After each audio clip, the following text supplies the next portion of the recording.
Naghahanap si Camila ng palatandaan na kahit paano ay sumagi siya sa isip ni Victor ngayon na nakatingin ito sa kanya.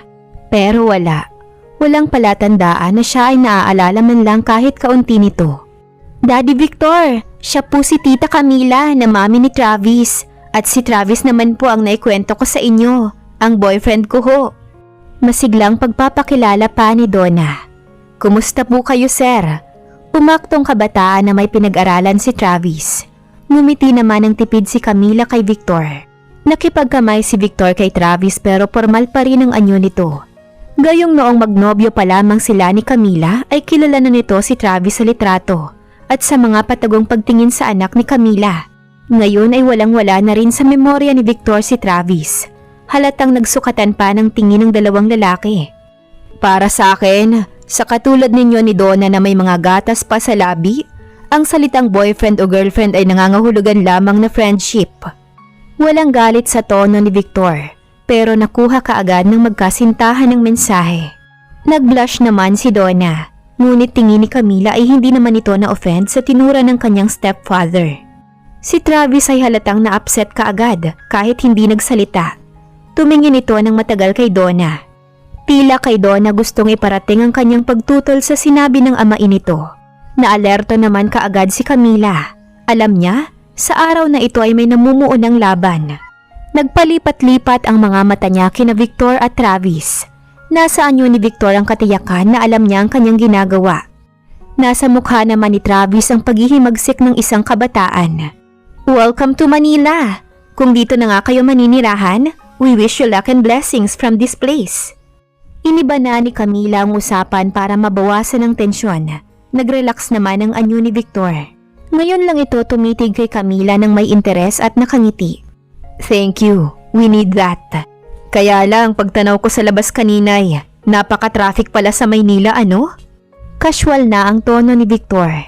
Iyang traffic ang mahirap gamutin dito. At ngayon ay may dagdag pang problema, brownout. Nakangiti siya kay Victor at parang namamalikmata siyang nakatitig sa isang mukhang kanyang minamahal. Ilang oras na ba ang brownout dito ngayon? Usisa naman ni Victor. Naku, hanggang 8 oras na. Napapailing ang lalaki. Nakakalungkot naman. Siya nga pala, may dala kaming sasakyan. Huwag na kayong mag-taxi. Ihahatid na lamang namin kayo sa inyo. Muntik na niyang masabing sa townhouse ninyo. Salamat at naalala niyang hindi nga pala dapat malaman na alam niyang sa isang malaki at magandang townhouse nakatira noon si Victor. Pero magalang na tinanggihan ni Victor ang kanyang alok. Maraming salamat pero masyado naman kayong maaabala. Pagdating pa naman sa townhouse ko'y hindi pa ayos doon at hindi siguro namin kayo maaalok ng merienda man lang. We can manage. Okay din naman kung mag-taxi lang kami. Iyon naman talaga ang plano namin noong nasa Davao pa lamang kami. Disappointed si Camila sa pag-turn down ng asawa sa offer niya. Si Travis naman ay kay Donna nagprotesta. Nag-aksaya kami ng mami ko ng time para masundo kayo. Iyon pala hindi kayo magpapahatid sa amin, Donna. Van pa naman yung dala namin. Kasya lahat ng inyong luggages. Saglit lang na nalito si Donna. Sumulyap kay Victor at ngumiti ng matamis sa nobyo. Nag-decide na ang Daddy Victor Travis. Appreciated naman talaga namin ang pagparito ninyo ni Tita Camila. Hayaan mo, kapag ayos na ang townhouse namin ay tiyak na iimbitahan namin kayo for a quiet dinner at home. How about that? Gumuhit sa anyo ni Travis ang galit at pagkabigo. Gusto pa rin nitong magprotesta, pero halatang nagpigil na lamang. Si Camila na ang sumagot sa pinagaan na boses. Well, hindi naman masasabing sayang ang pagparito namin. Dahil nagkakwentuhan naman tayo kahit papaano. Kung hindi pa nga naman kayo handang tumanggap ng ibang tao sa townhouse ninyo'y, bakit naman hindi namin mauunawaan? Di ba anak? Hindi sumagot si Travis. Yumuko lamang. Nagsalita naman si Victor. But you can call Donna right away, Travis. Kung sa palagay mo'y may dapat pa kayong pag-usapan.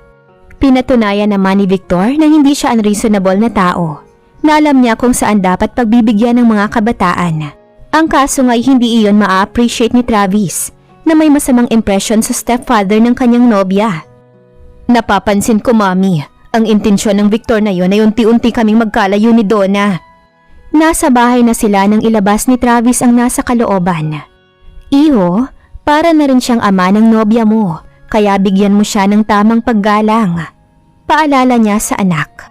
Alam ni Travis na ang tinutukoy ng ina ay ang pagtawag lamang niya ng Victor sa isang taong mas matanda sa kanya. Igagalang ko pa rin ba siya kahit sisiraan niyang relationship namin ni Donna? Himutok pa ng binata. Iyan ay hindi pa tiyak, nasa isip mo pa lamang. It's too early to judge him. Pangangatwira ni Camila. Mas gusto ko pang doon na lang nakatira si Donna sa tita Elena niya. Parang walang narinig na wika ni Travis. Inihabilin siya ng mother niya kay Victor. Si Victor na ang legal guardian ng nobya mo. Ang tita Elena niya ay second guardian na lamang. Mother knows best. At alam ng ina ni Donna kung saan siya mapapabuti. Basta, babawiin ko sa kanya si Donna. Parang sobrang napalapit naman sa kanya ang girlfriend ko. Hindi niyo ba napansin, Mommy? Oo nang oo na lamang si Donna sa stepfather niyang yun. Nabahala na talaga si Camila. Travis anak, hindi kaya nag-overreact ka lang? Tingin ko naman ay umaakto lang na masunuring anak si Donna sa kanyang legal guardian. Iyon na nga eh. Sunod siya ng sunod doon hindi naman niya kaano-ano. At padabog nang lumayo si Travis sa ina. My God! Nanlulumong na pailing na lamang si Camila. Damang-dama niyang gumugulo ang sitwasyon. Naibigan naman ni Donna ang townhouse ng Daddy Victor niya. Daddy Victor, very spacious pala tong bahay mo. Bahay ko nga ito pero hindi ko matandaan na napatira ko dito, iha. Nangingiting pinagalan ni Victor ang mata sa buong kabahayan. Sa paningin niya ay hindi pamilyar ang lugar. Pero wala naman siyang duda na ito nga'y pag-aari niya. Nasa pag-iingat pa nga niya ang titulo ng lote nito. Nasa kanyang pangalan. Noong bago pa lamang siyang maaksidente ang mga magulang niya ang nag-aasikaso para ma-maintain at mapaupahan ang townhouse niyang ito. Grabe pala talaga ang sakit na amnesia, no, Daddy Victor? Talagang wala kang maalala. Isang araw daw ay magbabalik lahat ng memories ko. Sana nga'y mangyari yun. Nahihirapan na rin ako sa kalagayan ko, iha. Isipin mo na lang, ang mga kaibigan at kakilala ko dito'y ni hindi ko na makilala. You'll soon recover, Daddy Victor. Nagdadasal nga akong palagi para gumaling ka na. Pinalakas ni Donna ang loob ng stepfather. Maiba tayo ng usapan, Donna. Guwapo nga pala ang boyfriend mong si Travis, ah. Bahagyang nakangiti si Victor na tumingin sa dalagita. Approve ka ba sa kanya, Daddy? Kumikislap ang mga mata ni Donna. As a person, I think I like him. Ang worry ko lang naman ay napakabata pa ninyo. I personally believe na hindi namin kayo dapat masyadong luluwagan. Mahirap na eh. Baka mapasubo kayo ng maaga sa pag-aasawa. Matalino ka, Donna. Alam mo naman siguro ang ibig kong sabihin. Hindi ako matatahimik habang buhay kapag hindi ko natupad ang pangako ko sa mami mo na patatapusin talaga kita ng pag-aaral. Seryoso na si Victor. Naramdaman naman ni Donna ang katapatan ng stepfather. I was there nang hiniling sa inyo ng mami ko na patapusin talaga ako ng college. So naiintindihan kita, Daddy Victor. Hindi ko kayo babawalan ni Travis kahit madalas kayong mag-usap sa phone. Paliwanagan mo siya. Kung lalabas kayo, ayokong madalas. At papayag lang akong mag-date kayo kung may iba kayong kasama. I mean, pwede nyo kong isama kung gusto mong kumain kayo sa labas ni Travis o kahit manood ng sine. Kung hindi ako available, pwede sigurong sasama naman sa inyo yung mami ni Travis. The point is, mainam na yung hindi lamang kayong dalawa ni Travis ang lalakad. I am conservative, but I'm sorry. Pinapangalagaan lang kita. Para hindi ako mabigo sa pangako ko sa mother mo. Mahabang paliwanag pa ni Victor at nagawang intindihin ni Donna ang itinuturing na ama. Nang mawalan siya ng inay, lumawak na ang pangunawa ng dalagita. Hindi pa rin nagbabago ang pagmamahal niya kay Travis, pero aware na siya na kinakailangan pa rin niyang mag-ingat para huwag mapasubo ng maaga sa pag-aasawa. Ako na ho ang bahalang mag-explain kay Travis, Daddy. Pangako ni Donna. Good. Pero hindi bawal kung iimbitahan natin sila ng mami niya for a dinner isa sa mga araw na ito. Kapag nakapag-ayos na tayo dito sa bahay. Natuwa naman si Donna. Thanks, Daddy Victor. Masaya na wika ng dalaga. Tumawag kinabukasan si Travis kay Donna at nagyayang lumabas sila. May magandang movie, Donna. Saka hindi mo pa ba namimiss yung pagkain natin ng pizza? Travis, nakapangako ako kay Daddy Victor na lalabas lang tayo kung kasama siya. O kaya'y kasama natin ang mommy mo. What? Pero dati na tayong nagde-date na tayo lang, Donna. At wala naman tayong ginawang masama. Bakit ngayon ay biglang naging bawal na? Nagngingit-ngit na saad ng binata.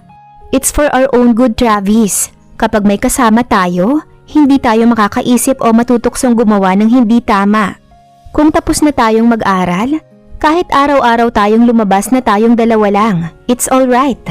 Ano man ang mangyari, tapos na tayo ng kurso eh. Tiniyak ni Donna na maganda ang explanation niya sa boyfriend. Pero naghihimagsik ang puso ni Travis ng sandaling iyon.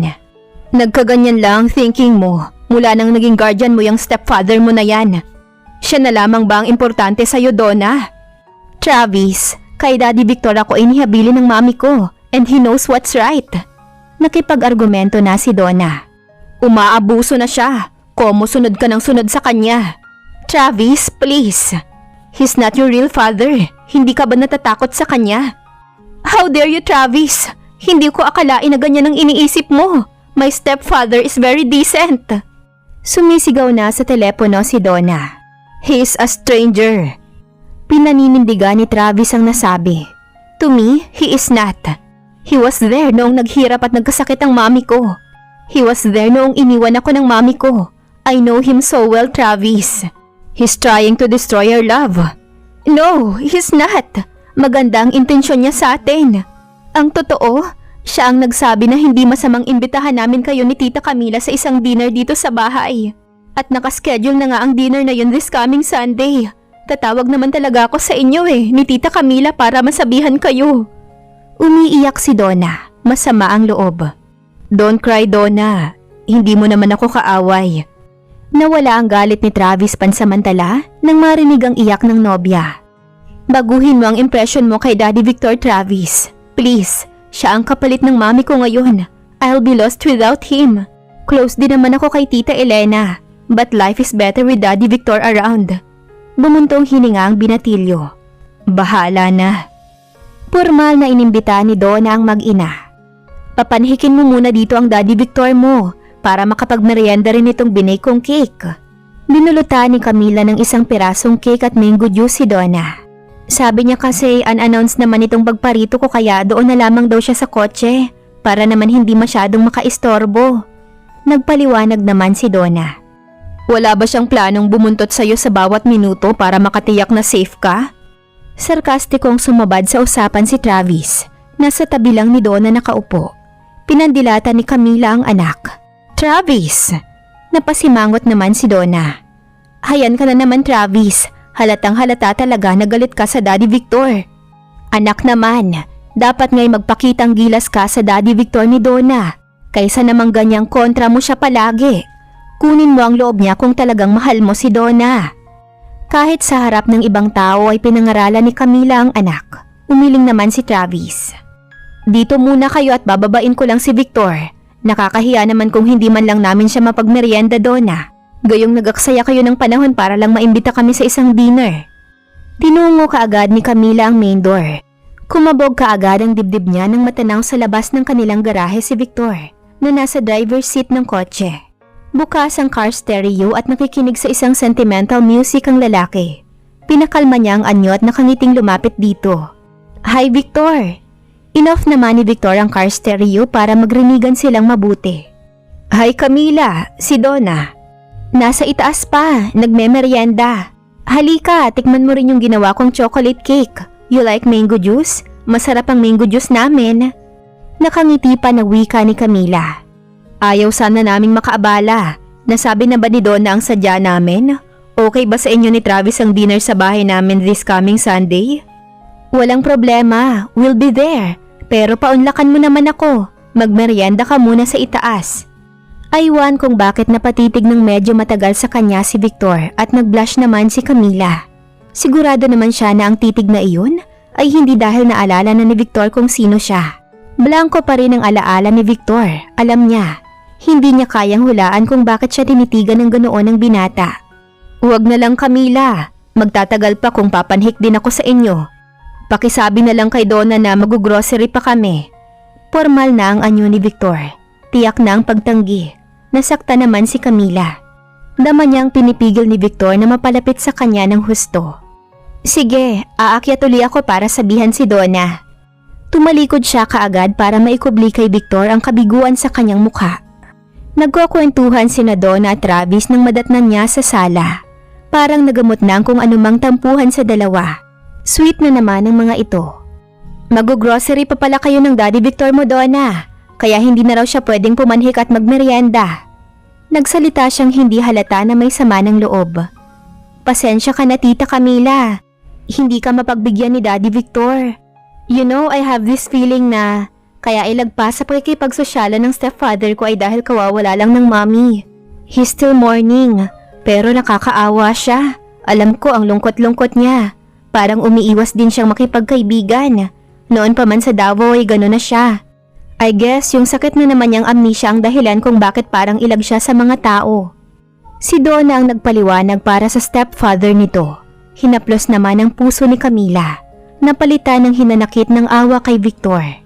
Basta sa linggo ay hindi pwedeng hindi kami darating ni Travis. Maaliwalas na ang mukha ni Camila. Inihatid niya sa kotse si Donna. Minsan pa niyang pinagmasdan ang makisig na mukha ng lihim na asawa sa paraang kaswal lang. Sa susunod, Victor, ay hindi na ako papayag na hindi ka man lang papanhik sa amin kapag sinamahan mo si Donna. Ngumiti lang si Victor at kumaway. See you on Sunday, Camila. Sinundan niya ng tingin ng papalayong kotse. May panghihinayang siyang naramdaman.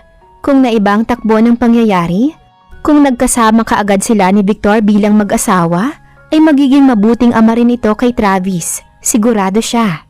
Tingnan mo nga ang relasyon ni na Victor at Donna. Very ideal. Walang kaibahan sa tunay na mag-ama talaga. Okay lang sa'yo, Mommy? Kahit na-isnab ka ng stepfather ni Donna? Bungad na tanong naman ni Travis pagkapasok niya sa sala. Halatang upset na naman ang kanyang binatilyo. Bakit naman natin iisipin na pang-iisnab na yon? Narinig mo naman ang sinabi ni Donna. Umiiwas pa sa pakikipagsosyalan si Victor dahil nagluluksa pa siya sa pagkawala ng kanyang asawa. Sumaglit sa isip niya na siya talaga ang tunay na asawa ni Victor. Mommy, he's really indifferent to us. Kung indifferent siya, bakit kumbidado tayo sa dinner on Sunday? Argumento niya sa anak. Palabas lang para hindi siya mapintasan ni Donna. Paismid na sagot ni Travis. Anak, may sakit yung tao at kawawala lang ng asawa. Kinumbida niya tayo for dinner because of your relationship with Donna. That's already something, son. Pasalamatan mo yun. Pagwawakas niya sa pagtatalo nila. Alas 7 eksakto ay nasa townhouse na ni Victor ang mag-ina. Si Camila lamang ang nakaalam na hindi ito ang unang pagkakataon na nakarating siya sa townhouse na ito.